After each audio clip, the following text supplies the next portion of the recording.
Why has BFR training become so popular over the last few years?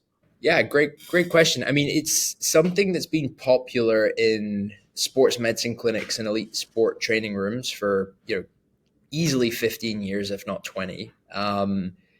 It was largely constrained there because of the equipment experience. Was pretty terrible up until, I'd like to say till we came to market, till Suji came to market. But really just the last couple of years.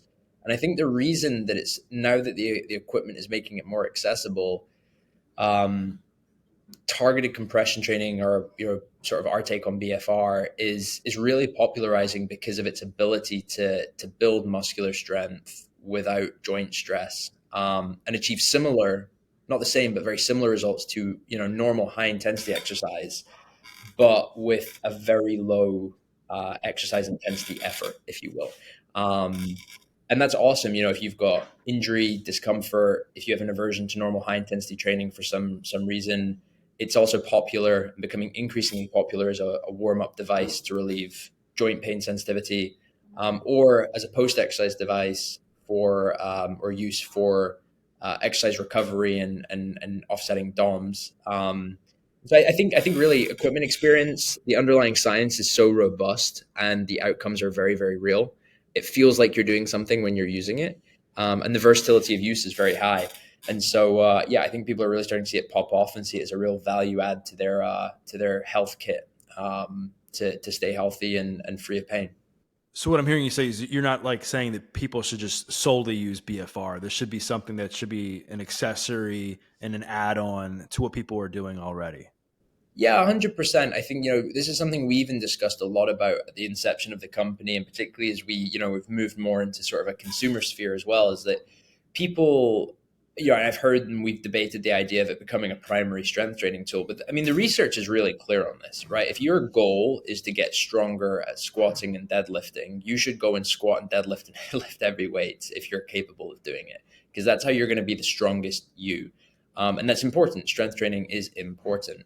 However, when you are injured or you have joint pain or stiffness, or frankly you just don't enjoy joint strength training, but you're still an active adult who wants to go on long runs, cycle far distances, play golf, tennis, pickleball, muscle health or the underlying strength of your muscles is still important. And so where targeted compression training or BFR can become a very useful tool for those people, it could be a substitute in that instance if they're not going to do normal high intensity training.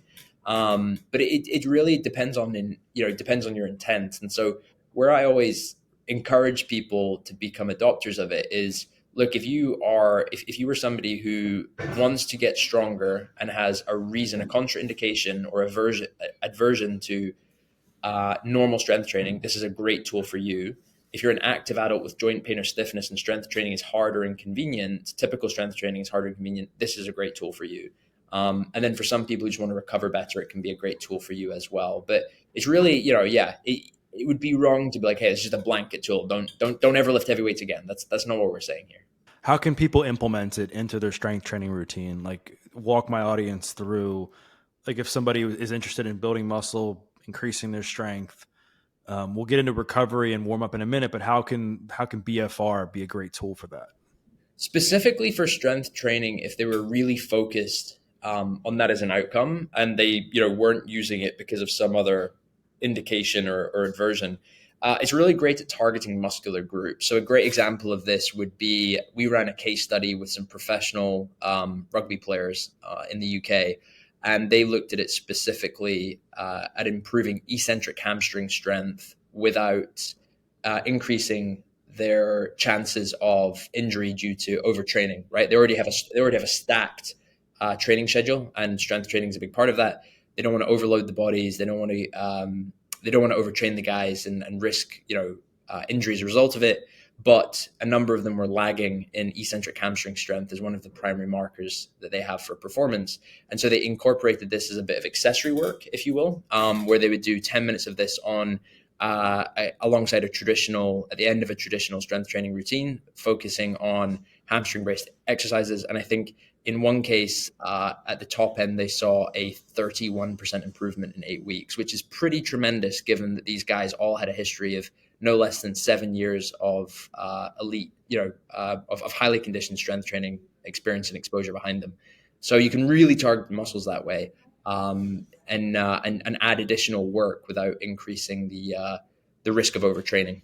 Are there specific types of exercises that they're best for? Meaning, have you found it to be more effective when doing compound movements, when doing simpler exercise like bicep curls? Like, where's the biggest bang for the buck with when using them for strength training?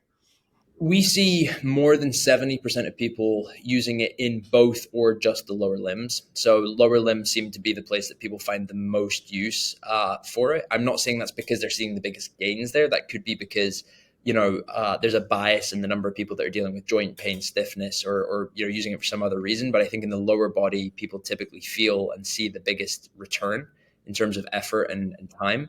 In terms of exercise selection, no, it's like normal exercise, actually, and it adheres to the same principles, which is what are you trying to achieve? That will dictate kind of your exercise selection. What are you willing and going to comply with as an individual? Some people just don't like certain movements, and then really the main difference between compression training and normal resistance or traditional resistance training, is that you're going to put the compression garment on and do anywhere from body weight to 30% of the load versus 70 to 100% of your normal load. Gotcha. And so the body doesn't differentiate like lifting like a weight versus like training until like near failure with like a compression like sleeve on.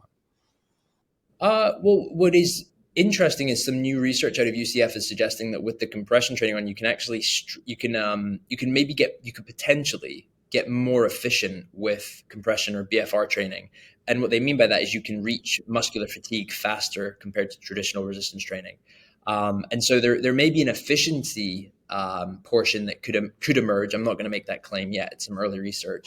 But in terms of like differentiating, no, we're doing sort of two of the same things that normal high intensity resistance training does. We're increasing metabolic stress and we're recruiting type 2 muscle fibers, which is what normal high intensity strength training does to invoke adaptation. And so from that perspective, it's pretty similar. As far as when someone goes to the gym with BFR bands, like what type of like workout, like a strength training workout, would you recommend? Like a general framework for people to use at the gym? Good question. I mean, that's kind of why I don't mean to plug our product hard here, but it's kind of why we introduced the app component to what we do, because it guides people depending on desired outcome and desired intensity of session at the moment. Um, it really is the normal resistance training movements that they're used to already. I would say that you're in your, if somebody's trying to build a mental framework here and visualize how this works, you could be in the gym and you could be doing Bulgarian split squats, you could be doing walking lunges, you could be doing air squats, you could be, doing hinge movements like a double dumbbell deadlift.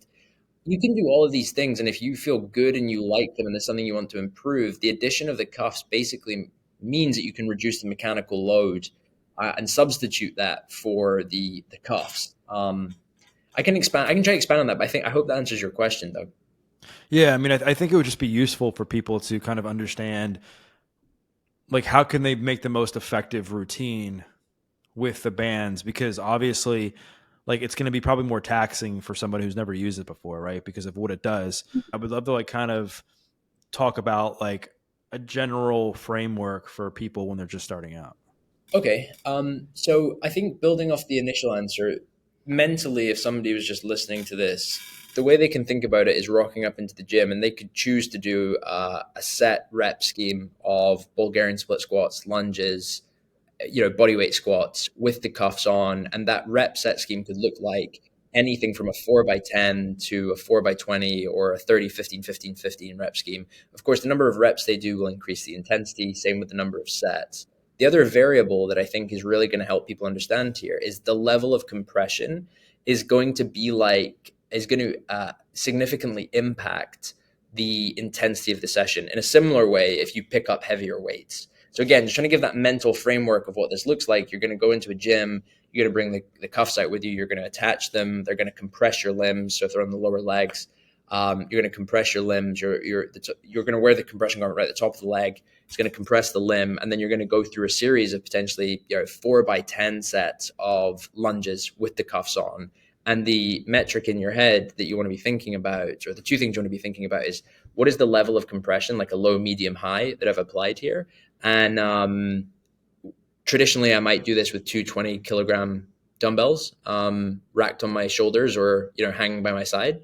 But maybe I'm just going to do it with the cuffs because the fatigue or the intensity is going to feel similar to the normal resistance training that you do with the 220 kilogram dumbbells. But it really uh, the mental picture that people can build here is the intensity, the level of compression that's applied, and the time that you apply the compression for are like two other variables that are similar to adding the amount of weight that you put on traditional resistance training, or how often the sort of time under mechanical tension of lifting that weight. That's kind of like a rule of thumb in terms of somebody who's new to this, thinking about how does this map, and I'm trying to figure this out having never done it before.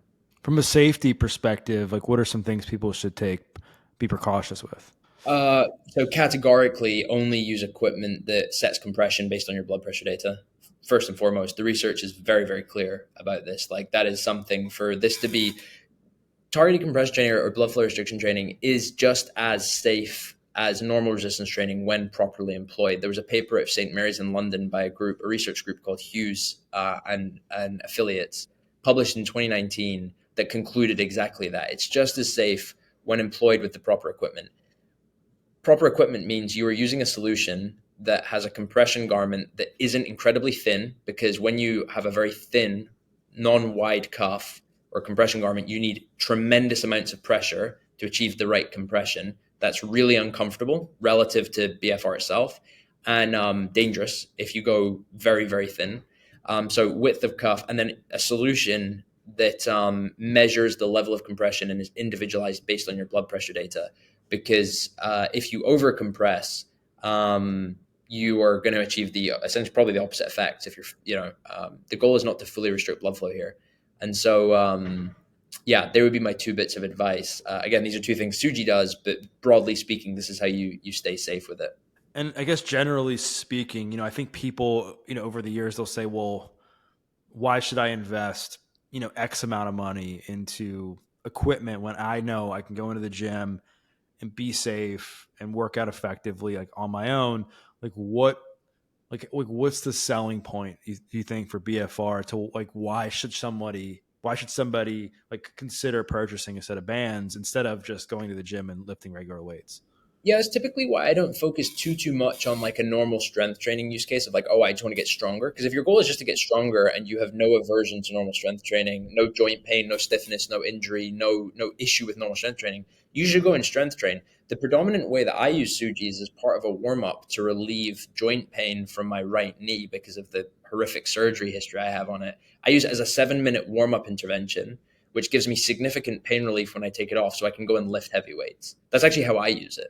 And so, like, the way that we position the use of Suji is as a warm up tool for people prior to exercise, whether that's strength training or otherwise, to reduce joint pain, stiffness, and go and be able to exercise in a more pain free state.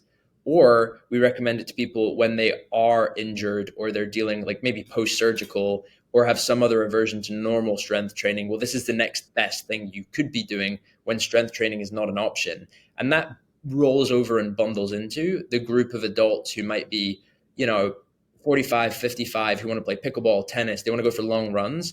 For whatever reason, time, a dislike for normal high intensity strength training, well, using BFR, targeted compression training, is something they can do in their home, 10, 15 minutes a session without a boatload of equipment. They can do it mostly with body weight and a couple of light weights. And they can efficiently build strength so they can go on their long runs. They can, maintain the muscular health they need to go and play pickleball, padel, tennis, go on their long cycles, whatever it is. But if you're, like, just to be crystal clear, if you are a guy who or a girl who likes high intensity resistance, traditional resistance training, and wants to be strong and enjoys that, you should do that 100%. If you have joint pain or stiffness or an injury that then becomes prohibitive, that's when you should be considering a solution like Suji. Talk about your own experience and your own adversity, if you will. I know, like you just mentioned, you've gone through your own journey, and that was essentially what inspired you to create Suji, talk about like what was going on in your life, what exactly happened, and kind of how this all came to be. So this, kind of just to lay some context here. I feel very passionate that Suji is not just a wearable compression device company, but our underlying thesis of the business is that muscle health is like the forgotten vital health indicator. And what we mean by that, and what I understood from a young age because of a background in elite sport, was that if you don't have adequate bone density, tendon strength, muscle strength, and an ability to coordinate all of this, or if you're in severe pain, your quality of life is tremendously impacted. It's going to be one of the biggest predictors of your quality of life as you age. In fact, it's the biggest cause of joint pain, stiffness, and lack of muscle strength are the biggest causes of disability worldwide. And so when I was, and so that kind of just lays the context of what we're very passionate about here at Suji. And, the targeted compression wearable and BFR equipment is really just one tool to helping, a very effective tool, probably the most effective tool to helping drive that mission forward. When I was a youngster, like sort of 13 through 18, I used to compete at a relatively a nationally recognized level of sport. I stopped at 18 because in the UK we don't really have the same sort of athletic pathways in the university as you do in the US. And I went to Edinburgh, Scotland, and I studied robotic engineering and started my sort of career that way. Outside of the world of sport, only playing recreationally. Towards the end of my studying, I completely snapped my knee. So tibia, ACL, meniscus, playing sport. I had cleats on, or boots, as we like to call them in the over the other side of the pond. And somebody tackled me basically with my knee in hyperextension. And so you can just imagine the knee completely went the other way, it buckled. So tibia broken, ACL torn, and some pretty bad meniscus damage. That resulted in like 2 months, two operations, and in total 19 months of rehabilitation. And we had a great surgical experience, had a very good surgeon, was very fortunate, but was really disenfranchised with the initial physical therapy service I got, which was like, hey, just do nothing. Like, just rest, bed rest. And I knew this was probably one of the worst things I could do. I'm not going to sit and rest for 16 weeks because I'm going to have so much muscle wastage that at the point my surgical site heals, it's going to be such a long path to building that that muscle back if I'm ever going to get back to where I was. Fortunately, through sport, I then got connected with the guys. It was the head of rehab down at the Scotland rugby national team at the time, and I started taking some advice from him and working with him on my rehab. And he introduced me, and this goes back to my prior point that targeted compression training, blood flow restriction training has been in sport for like 20 years. He introduced me immediately to blood flow restriction training. He's like, "Yeah, you're completely load compromised, but we have to strength train, and this is a fantastic tool for doing it." And we started doing blood flow restriction training, and immediately you feel it. You feel, it's like a normal high intensity exercise, right? It's fatigue inducing. You feel the effects. And I started reading into it. And so I started really enjoying it in the physical therapy setting. The research base on it is outstanding in terms of its acceptance in the research community and now the broader medical community. And the only frustration was that the equipment experience was terrible. I was using something that was on an IV pole and it had a cable, and I had to go into the clinic to use it every time. So the initial premise here was like, hey, let's just make a portable, affordable version of that. And as I thought more about it, and we got some people I know using it who absolutely loved the product, in elite sport predominantly, I was like, oh, this is a really cool pathway to kind of build a company around improving muscle health for people in a really convenient and efficient way here. We launched, and we've been really fortunate with the reception we've had in market. Why should people spend money on like luxury BFR bands versus like I just went to Amazon and you could type in BFR bands, you can get them for like $5. Like I'm sure that will be like it's one of the things that comes up, like what makes Suji and other high end BFR bands different than stuff you could just order online right now. Yeah, so two primary things. Number one, it goes back to my other comment around if you don't set the right level of compression, which is usually between 40 to 80% of personalized, what we call personalized restricted pressure. This is based on your blood pressure data. Not only might it not be effective if you don't operate in those bands, it's just not effective. You have to be within that sort of 40 to 80% range. If you overcompress, it's then unsafe. And so the sort of grip it and rip it terminology is very much excluded from sports medicine clinics and physical therapy clinics. They won't touch this equipment at all, because they're conscious that, first of all, they want to make sure that the athlete or patient they're working with is fully safe, which means personalizing the level of compression and standardizing it. And secondarily, it's an effectiveness thing. If you don't exercise in the right compression range, you're not going to see the results, and certainly not maximize the effectiveness of the results in that range. And it matters for your intensity of exercise. One thing I could push back to people and say, to kind of build that mental picture, it would almost be like buying weighted plates without any denotation of how much they weigh, and just loading a barbell and going, okay, cool, I'll lift this. Your ability to potentially injure yourself goes up massively because you may have loaded it way too high, or you may be lifting something that's way too light and you're not going to see an adaptation. And so that's kind of like a mental mapping that people could make. The second thing I would push on is sort of similar to a comparison, almost like with a massage gun. If I said to you, like, hey, go buy a percussion therapy device, I think 98% of people would have no idea what that is. It's just a massage gun. It's all it is. Well, it's the same thing here. For something to be understood and well adopted by the consumer, one of the things we do at Suji is you're completely guided through setup and use within an in-app experience. You don't need to have any prior knowledge to be safe nor effective with our device. You can simply buy the product, follow the in-app guidance in terms of how to set it up, and then search through an exercise library, which is curated by world-renowned medical experts and athletes, that will literally coach you through your use with video content and control the device for you. So it literally means that somebody in an unsupervised setting who's never used this before and has no knowledge and probably isn't a personal trainer, physical therapist, athletic trainer, they simply are somebody who's like sitting there being like, man, I have some joint pain. I want to be strong so that I can go on long runs because it's really impacting my ability to do so. Well, this is the right tool for you.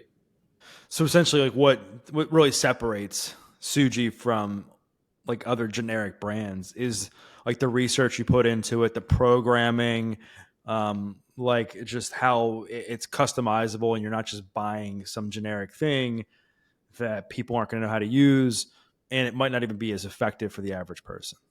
Yeah, pretty much on the money. Like, certainly between the cheap solutions like the grip it and rip it bands, I mean, you could go buy a piece of like leather or take a belt and wrap it around your arm. It's not going to do the right thing, and it's unsafe. You should not do this. That's a bad idea. When it comes to other solutions in the market, one of the reasons that 40% of all American sports teams across major pro D1, 2, and 3 programs chose Suji is quality of build. It meets all of the gold standards. It's going to keep you completely safe. And again, it guides you fully through setup and use. So you could come into our system as a 45-year-old runner who's like, I just have knee pain and I want rid of it. And you can successfully set up and use Suji to achieve that goal. And so it just makes it the whole process so simple and easy to use and set up and have success, as well as safe, which is so important. Right. So if you're just somebody who wants to, you know, kind of go into it blindly buying something and hope it works, hope it doesn't, maybe you end up getting hurt because it's not the right prescription, go find something generic. But if you're the person that's like, hey, I want to get really dialed in and I want this to make sure it's customizable for me and I actually see results, then I'm going to go and spend the money and invest in something that will, actually work long term. I'm curious from a recovery standpoint. I would love to know, like, why are BFR bands so popular for things like warming up and recovery? Yeah, so warm up is the efficiency and effectiveness. So, what I mean by that is particularly people who have dealt with joint pain or stiffness. I think a lot of people have gone through an experience, either past or present, where you wake up in the morning and your knees hurt, or your hips hurt, your ankles hurt, and maybe you want to go on a long run. And about 20 minutes, 30 minutes into the run, you no longer have that stiffness and you feel great. You've got that runner's high going, and then after the exercise session, maybe 12 hours later, you've cooled down and all that stiffness comes kind of rushing back. Well, the reason that you felt like you had a reduced sensitivity to that joint pain or stiffness during exercise is something known as exercise induced hypoalgesia, which basically is a fancy way of saying your heart rate is elevated to a point that you trigger an endorphin rush that is a naturally occurring effect in the body and provides systemic pain, a systemic reduction in pain relief. So you feel like, that sort of joint pain and stiffness goes away. The problem with achieving that normally sometimes is it can take 20, 30 minutes of warming up, and it requires you to do high intensity exercise to get the heart rate up. If you have joint pain or stiffness, it can be sometimes an interference to be able, to achieve that marker. Well, with what's cool with targeted compression training or with blood flow restriction training is you could do a 7 minute stair climber with Suji on and sufficiently. You can track this on a heart rate monitor, right? If you've got a wearable, an Apple Watch, whatever, the cardiovascular load that you achieve going through a very low, what should normally be a very low intensity exercise session, is tremendous. You'll achieve that endorphin rush when you take, as you're going through that session, you take the cuffs off. You will immediately feel significant reduction in joint pain sensitivity and stiffness. And it will give you a 2 to 24 hour window to go and do your normal exercise session in a much more pain-free state, which is really an enabler to you being able to go and be active. And so that's one of the big ones in the warm-up. And also just really getting a good, people chase a bit of a, sometimes when they're warming up, we'll look for like a really good quad activation or hamstring activation. Like you achieve that very efficiently with BFR. So it's a huge enabler to being active. From a recovery standpoint, it's really similar to the big recovery compression boots that people have become very popular that people use, where you're essentially getting these like compression cycles that offer micro massages that increase localized blood flow during the session, which is great for post-exercise recovery soreness. Where the sort of bands become like Suji's bands becomes really interesting is that it doesn't take up the entire limb, and so you can be mobile as you're walking around and doing it. And again, when you take it off, it literally feels like you're walking on clouds. It's fantastic. It's and that's when you're talking about the passive use case. There, so you might do 10 to 30 minutes of compression cycling, like similar to the big recovery boots that people might be familiar with. Um, and you could be lying on your sofa, you could be at a standing desk, you could be really doing anything that's sort of passive, and your legs will feel you'll have fresh legs faster after it, basically, or arms, depending on where you do it. So it seems like one of the biggest takeaways, from learning about this is that it's about efficiency. Like you could spend 20, 30 minutes, some people do, I've seen it at the gym, warming up. And then you leave, maybe if you're lucky, 20, 30 minutes for strength training. This, you can kind of shortchange that, right? Spend a few minutes doing it, get into your strength training routine, and then after that, maybe spend a few minutes with the Suji bands after the fact to kind of recover and cool down and stuff, Yeah, right? or do that recovery at bedtime, right? Like, or when you're at home eating your dinner and at the table or in front of the TV or whatever you're doing, and you're having some downtime. It's really you can do anything you want whilst you're going through the recovery and passive use space. But you're absolutely correct. Kind of building on the reason I built Suji, I used it as my only strength training option when I was going through rehab and I was completely load compromised because of my surgeries. Now, as somebody who's running half Ironman and has my half of my knee is metal with a lot of plates and pins and an ACL reconstruction, and ongoing and intermittent joint pain, I can do 7 minutes on the stair climber with Suji, take it off, and I can go straight into lifting with no problems or a long run. If I don't do that, I'm at least 30 minutes of mobility and progressional exercises to tolerate the stimulus that I'm adding before my session to be able to get that to get an effective warm up before I can start my training session. That's super prohibitive, right? If I can do 7 minutes of a warm up and jump straight into my primary session, that's a huge enabler. From a fat loss perspective, I know that people also use BFR during cardiovascular training to, increase blood flow and to, increase your heart rate, stuff like that. Like, how does BFR fit into like fat loss and cardio training? So again, the mental framework here, it's always really key. And, it's a sort of acronym of KISS, right? Like, kind of keep it simple, stupid. It's the same with BFR, right? Like what you're doing here is doing normal exercise training slightly differently. So for example, with the cardio piece, you can significantly reduce your work rate, i.e. instead of going on a brisk walk, go on a light walk, or instead of going on a jog, go on a brisk walk, with the cuffs on, and achieve similar effects to the normal version of that with a higher intensity of exercise or work rate comparatively. And the reason that's happening is the purpose and the reason that you need premium targeted compression training or blood flow restriction training equipment that calculates level of compression based on blood pressure data is we want to bring you into a zone where we're allowing blood to flow into the working muscles, but we're making it harder for it to leave. We're not fully restricting it. And so what that inadvertently does is it means that the heart has to work harder to continue pumping oxygenated blood around the body, and so your heart rate increases, like with normal cardio exercise when you work harder. And so essentially, we're just increasing the cardiovascular load without asking the individual to do as high an intensity of exercise to achieve it. So it brings down the barrier to achieving exercise outcomes in that scenario, I guess. Again, where people, if they want to like try this out with their own, with a solution like Suji, get your heart rate monitor on and just do a very low RPM on a stationary bike, or go for a brisk walk or a light walk on a treadmill and compare that, or on a stationary bike, wear a compression garment on one limb and not the other. And you can very quickly see the comparison and feel the comparison between the two as well. Yeah.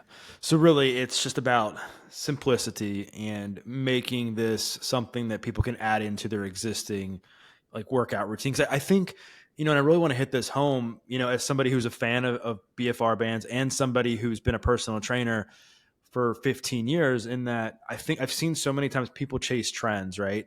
And then that trend replaces everything else they're doing, right? Like I've seen people like use fasting in place of like exercise as a way to like get in shape. I've seen people do the same thing with cold plunging in the sauna. And it's like these things are just the tools to help enhance whatever you're already doing. Have you seen like any myths that you see around BFR training, that are online and stuff that you think people need to be aware of? Maybe not myths, but exaggerations, I'd say, and just like a poor way of communicating how this can be effective. So an example of this is where people might want to talk about like anti-aging. It's like, well, look, just being a healthy person and exercising is a way to anti-age, right? If you want to position it this way, or using it as an alternative to normal strength training when there's no reason to do so. Again, if your goal is to get strong, you should do normal resistance, normal traditional resistance training. Unless you have joint pain or stiffness, this can become a tool that works alongside you. And I think your tool analogy is clear. Like it's part of the toolbox that you want to be able to equip when you have a pursuit of improving your muscular health and overall health. What I would say, and what we're seeing consistently, and this is the reason, I come back to my earlier statement.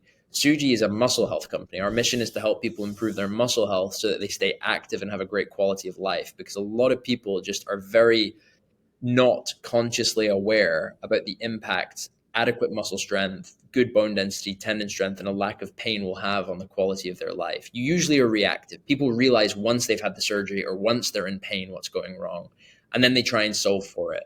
And it only gets worse as you age. And the reason that we chose targeted compression training or BFR training is because it's one of the most effective methods and versatile methods and convenient methods to achieving that improvement in overall muscular health. So I always come back, and this is why we've been very thoughtful about the approach that we use. It's like, hey, our one of our primary use cases and biggest use cases is building strength when people have joint pain or stress or injury or have a reason that they can't do normal high intensity exercise. So I like that you're trying to drill this home, because I would love that to be a message that people take away here is this is not a golden bullet that you throw it on and your back squat 2x's, right? That's not what we're talking about here. What we're talking about here is you might be a 24-year-old elite athlete who has an ankle sprain or recurring knee injuries or tendonitis. This is a great tool for that. Or maybe you have chronic pain that's getting in the way of you getting into your normal exercise session and that's taking too long to warm up.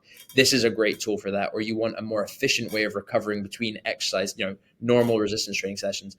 This is a great tool for that. Or maybe you are a 45-year-old busy professional with two children who their only exercise is turning up to CrossFit, pickleball, run club 3 times a week. And they know that they need to maintain their muscular strength and their muscular health, but time, efficiency, and something they can do in the home are absolutely paramount. Or maybe they just don't like normal resistance training. This is a great tool for them. Or if you're an older person who's had a knee replacement or is just realizing the impacts that age has on your overall ability to be moving and maintain muscle strength, and you don't want to go to the gym, you don't want to lift a heavy barbell, this is a great tool for that aging adult as well. Yeah, what I'm hearing you say is it's a tool. It's not a modality when it comes to exercise. What have been some of the most like meaningful results that you've heard from people that have been using your product? Great question. I think for some people, it can be simply overcoming, as it started for me, it can be overcoming a pretty horrific injury or surgery or problem that's keeping them off from, competing in an active lifestyle. That ranges from, that ranges from the world's best athletes. So, we're about to announce a brand ambassadorship with Justin Rose into golf. One of the coolest things for me is helping literally the top 1% of athletes in the world who use Suji to stay competing in their respective sport. As I mentioned, 40% of all American sports teams use Suji. So you can imagine the number of the top 1% of athletes we're helping support do their job. That then extends to, I'm thinking of a random 51-year-old who I won't name, but was, dealing with pretty bad knee pain, and it was becoming prohibitive to any sort of active lifestyle that they could have. They were considering surgery. They were able to build sufficient quadricep strength and overcome their pain issues, so that they didn't need the surgery, and they're now progressing back to an active lifestyle. Or it could be some of the work we're doing in research. We have a study in the UK going on where, sponsored by our National Health Service, COPD patients are using this home as an at-home exercise intervention. Or with the University of Central Florida, we conducted a study where patients with multiple sclerosis, who typically found normal resistance training too difficult or prohibitive, significantly improved strength and neuromuscular outcomes using this as their primary exercise intervention, because normal high intensity resistance training was too much of a burden for them. So it's broad, man. Like it's the same with you're really helping people who would benefit from the outcomes of exercise but can't do normal exercise get to that end point, which is super empowering, because exercise is such a fantastic solution to a lot of people's problems. And I think at the end of the day, like one of the things that people like want to do is they're like, hey, will my pain go away? Will this help with my routine? Will this help me get stronger? And they want to know kind of how to do it. So like, let's just say somebody buys Suji right now. What's like the quick starter kit as far as how to use to get started so that it can be the most effective? Yeah, so I'll skip the setup because there's a bunch of tool tips in the app that'll take you through the setup. Do that. It'll take you 15, 20 minutes the first time you do it. Do it in the home when you receive the kit. Um, then my general recommendation to people is do a recovery session or two that's completely passive. You can do it in front of the TV, on the bed, at a standing desk, whilst you're doing your emails, whatever you want, and it'll just help you familiarize yourself with the equipment. In terms of the joint pain specific piece, once you've done that, take it to the gym, go on a stair climber. That's my personal favorite. Stationary bike also works. So does a walking treadmill, and take it at a brisk pace, relative to your normal resistance. So if you didn't have the cuffs on, throw the cuffs on, go to a medium to high intensity, depending on how athletic you are. And you'll be able to gauge that yourself.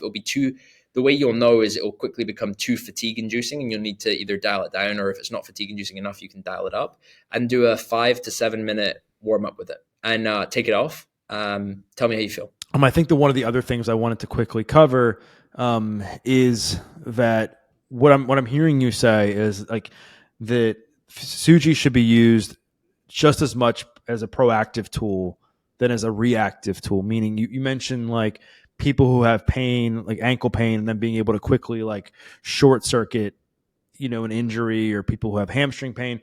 But I've also heard you say that you should actually use it to prevent injury and to effectively like warm up and stuff like that. I'm always careful with the term prevent injury as much as I am around increased durability. And so, like, what I mean by that is, again, a lot of people, some of the worst advice that people have taken in recent years is that when you have a pain response, you should do nothing. Pain often is a request for change, not a do nothing, right? And don't get me wrong, sometimes you have swelling, and if particularly with an acute injury, you need to like take a couple days of rest.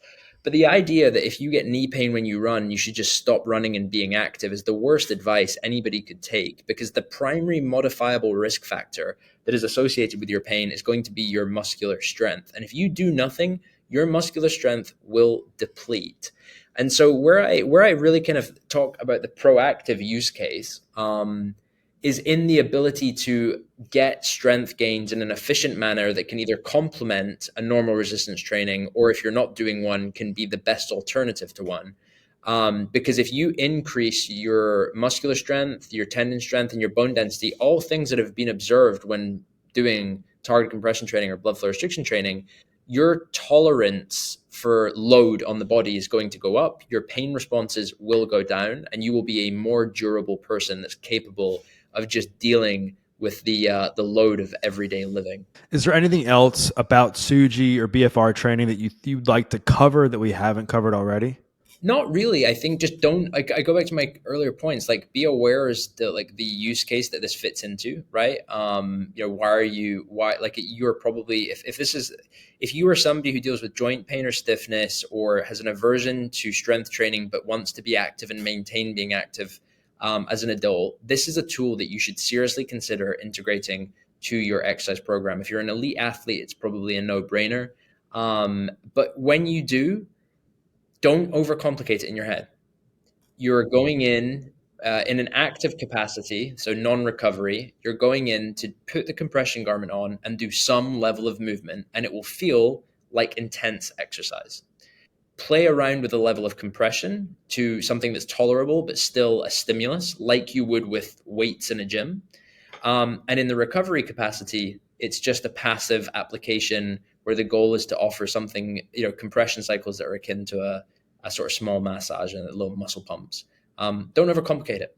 Alex, this has been an epic conversation. Highly recommend people go and check out Suji. I think what you're doing is amazing. I love when people turn setbacks into comebacks and they use it to create a brand that's very meaningful. No, I appreciate it. And yeah, people can go check us out online at trysuji.com. And we're like I say, we've been built on elite foundations in sports medicine and outpatient care coming across to the consumer. And if it's something you're curious about, there's always an ability to try it with to try it risk free. So go over to our website, check us out, drop us a line on Instagram or customer service if you have any questions. We've got a great newsroom where you can go in and learn more through blog content as well. And Doug, thank you very much for having me on, man. I've really enjoyed speaking to you, and hope people find some value in this. Well, Alex, thanks again for coming on the show. I genuinely enjoyed talking with you as well. Thank you, appreciate it, Doug. Speak to you soon.